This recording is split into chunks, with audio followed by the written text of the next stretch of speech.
pouvoir illustrer nos propos, il est possible de faire une expérience à partir de quelque chose que vous connaissez déjà.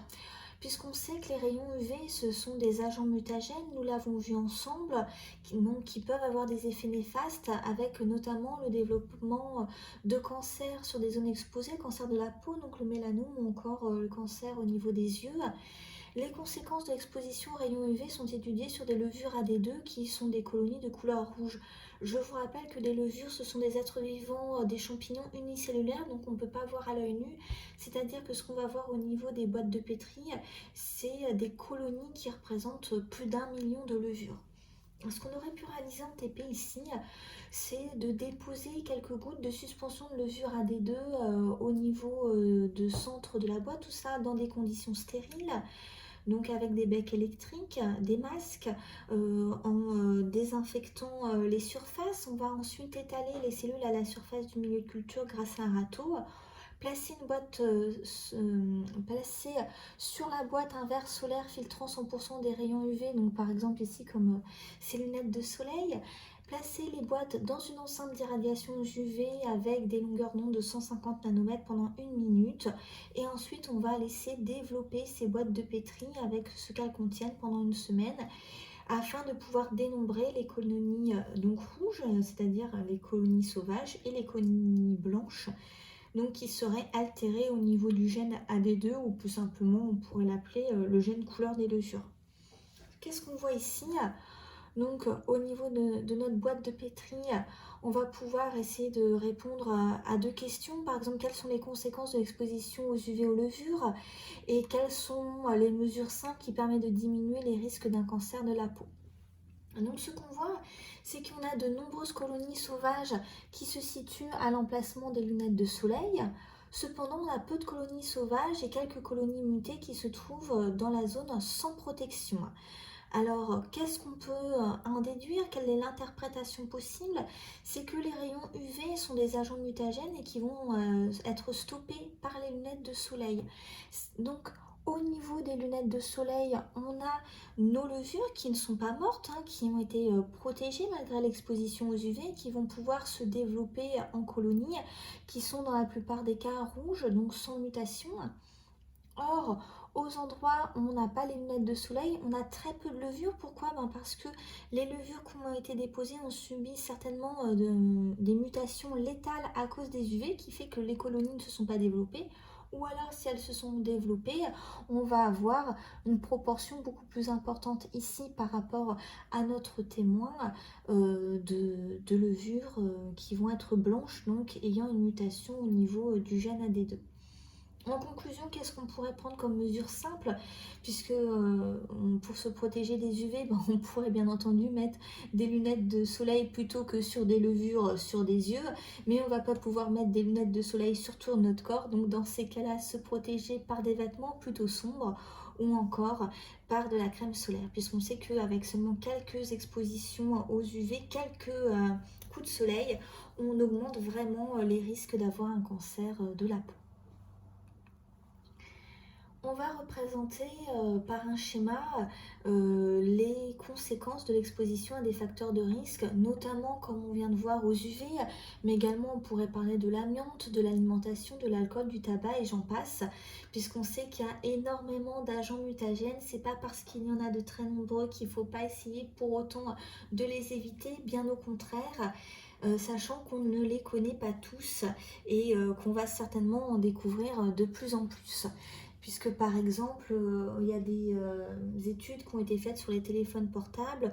Alors on n'arrive pas à déterminer si c'est un agent mutagène, mais on sait qu'il y a certaines personnes en Italie qui ont gagné des procès puisqu'elles passaient à cause de leur travail, leur journée avec le téléphone à côté de leurs oreilles.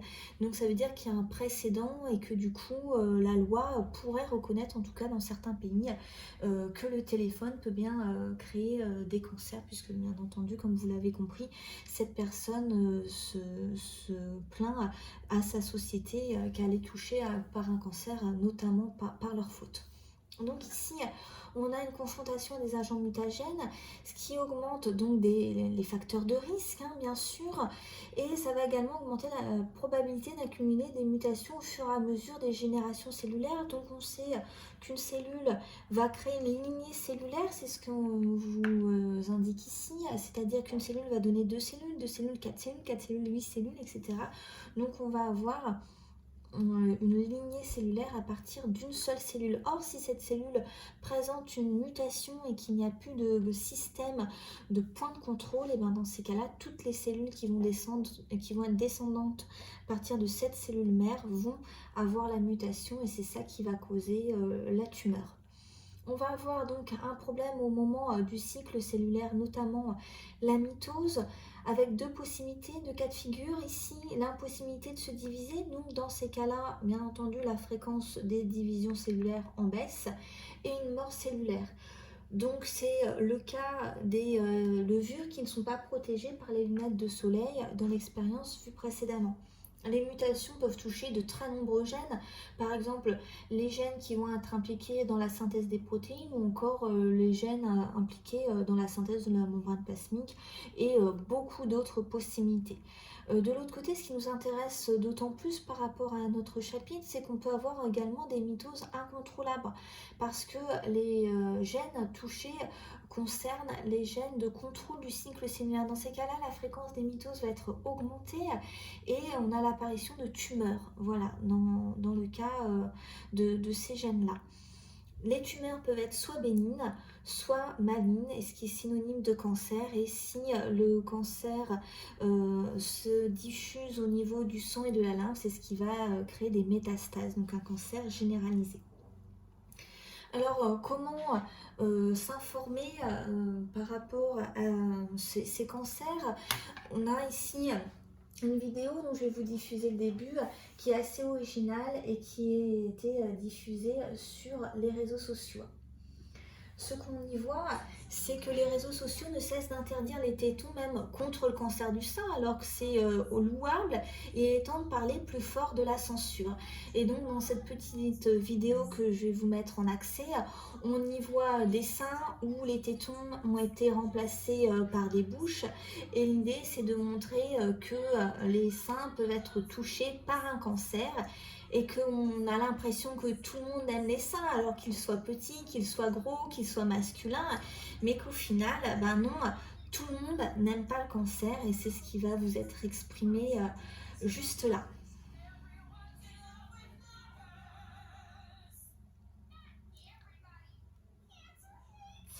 Le cancer nous déteste et donc ça correspond à la deuxième partie de la vidéo. Alors ce qu'on voit également, c'est qu'on a quand même des campagnes qui sont assez novatrices qui vont permettre de parler du cancer du sein. Et qu'en effet, hein, sur cette vidéo, je vous parle d'hommes, mais je ne me suis pas trompée. Les hommes possèdent également des seins qui sont toutefois moins développés que ceux des femmes, quoique ça dépend des femmes. Le cancer du sein chez l'homme est rare, moins de 1% de tous les cancers du sein affectent les hommes, mais ça me paraissait quand même important d'en parler. Ici, on a une IRM, donc mettant en évidence des tumeurs au niveau du sein, puisque là, on voit le sein et les tumeurs sont en rouge. Alors, l'IRM, ça fonctionne en IRM fonctionnel en détectant un afflux sanguin qui est supérieur à la normale, au témoin qui serait noté en bleu. Or, qu'est-ce qui fait qu'on va avoir un afflux sanguin supérieur à la normale au niveau des tumeurs? C'est que les cellules cancéreuses vont sécréter des molécules, comme je vous en avais déjà parlé précédemment, qui vont diriger vers elles les vaisseaux sanguins. C'est ce qu'on appelle l'angiogenèse. Angio, donc on va retrouver dans angiome, c'est en relatif par rapport aux vaisseaux sanguins, et genèse, formation d'eux, donc formation de nouveaux vaisseaux sanguins. Donc ce sont des molécules sécrétées par les cellules tumorales qui vont permettre de ramifier les capillaires sanguins vers ces cellules-là. Alors, Ici, vous avez une mammographie qui montre une tumeur au niveau d'un sein, donc représentée en rouge. Alors du coup, ici, c'est beaucoup moins visible. Mais ce que je tenais à vous dire, puisque ça va être repris dans un exercice, c'est qu'on a de nombreux gènes qui sont des gènes de prédisposition au cancer du sein, et notamment deux, les gènes BRCA1 et BRCA2, donc qui sont des abréviations de ce terme-là. Ce sont des gènes suppresseurs de tumeurs, donc qui maintiennent l'intégralité génomique, c'est-à-dire que si lors des points de contrôle du cycle cellulaire, s'aperçoit qu'il y a un problème au niveau de l'information génétique, on va avoir des protéines qui vont être issues de l'expression de ces gènes qui vont pouvoir réparer le génome.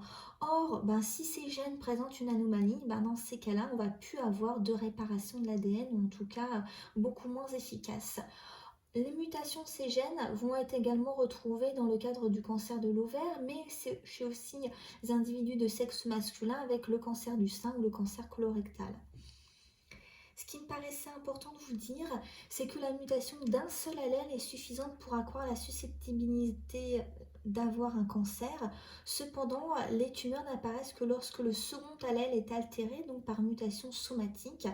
La caractérisation des anomalies protéiques produites par les anomalies des gènes n'est pas toujours facile à démontrer, et on a des études précises qui manquent encore et qui vont essayer d'être amenées à vraiment essayer de montrer le lien entre les deux. Du coup, sachant qu'il faut deux allèles pour avoir un système de réparation réellement défaillant, s'il y a un des deux allèles qu'on peut hériter, de ces cas-là, on va avoir une fréquence beaucoup plus importante, en tout cas une probabilité plus importante de développer un cancer.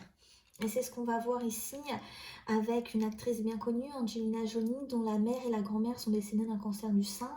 Et donc elle va choisir, cette actrice, il y a quelques années, de subir l'ablation de ses deux seins, alors que la probabilité de développer un cancer n'est pas de 100%, ce qui montre quand même un certain acte de courage pour préserver sa propre vie aussi.